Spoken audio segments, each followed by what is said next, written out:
So, hi there, ladies and gentlemen. This is basically going to be talking about the Jeep Cherokee 2015 to 2017 or 2018 model. Um, so if you go to replace the fuel pump, it's located underneath the back seat. It should be on the passenger side of the back seat. People say left or whatever, and I think that's stupid. You should say driver's side or passenger side, because if you're looking forward to the vehicle, left could be on one side, and you get it. The thing that I noticed about this also, when you're doing this job, you're going to have to cut into these floor mats here, as you can see. And you have to be very careful when cutting into the floor mats, because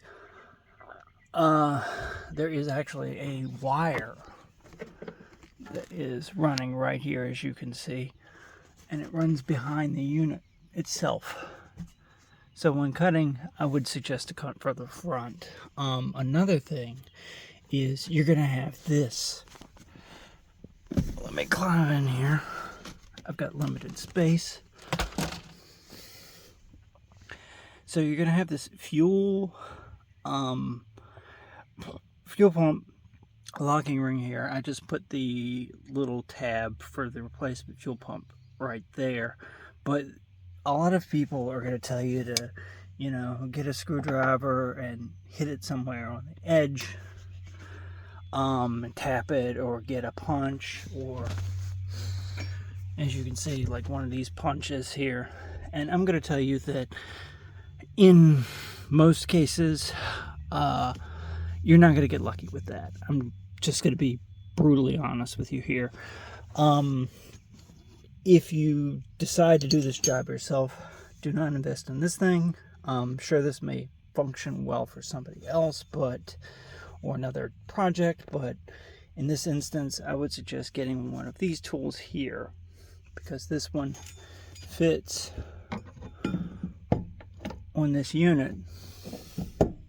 As you can see here, it locks in and it goes across the top here, and you don't have intersection, and it holds on there pretty good.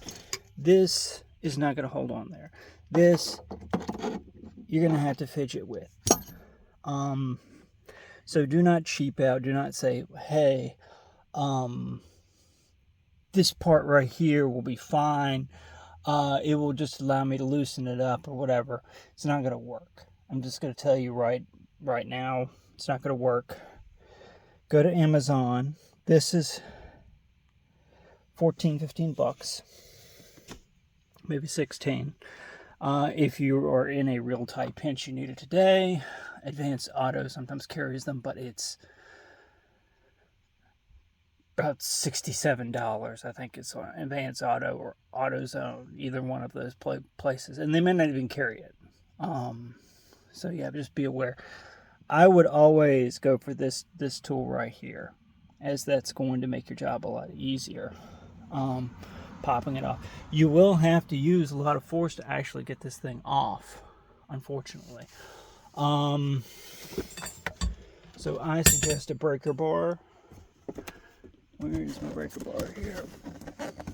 You can pick these up at the Harbor Freight.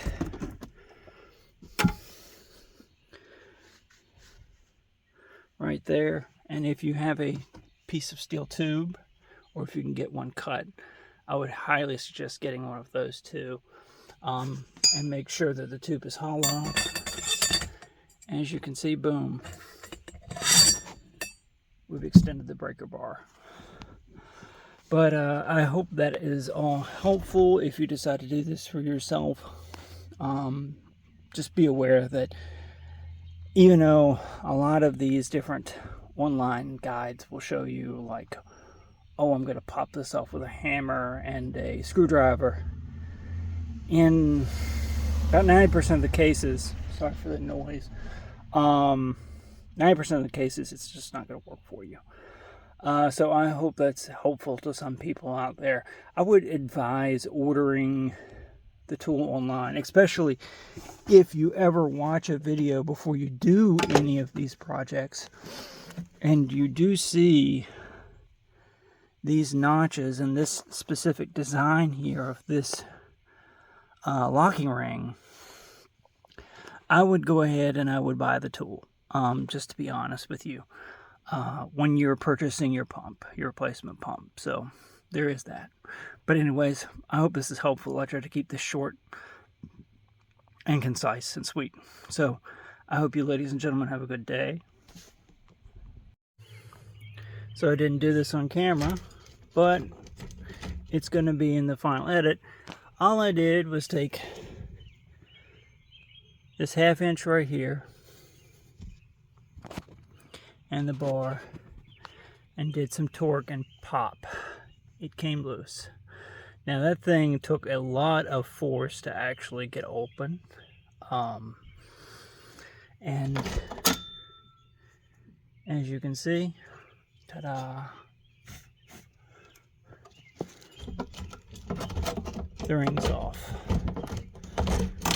I had put WD-40 on this thing. I had put everything on here. I had banged it. I had done everything. Here, let me get you a really good shot of this ring here, just so you can see it here. Ta-da, there you go.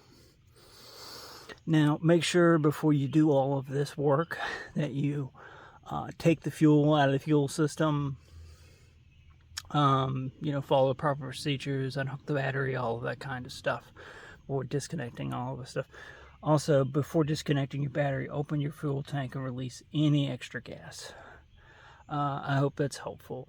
Sorry for having to pause and then do this off camera, but it's rather finicky, and I've got a lot of cars, as you can see around me when I'm doing this job. So there you go. Have a good one.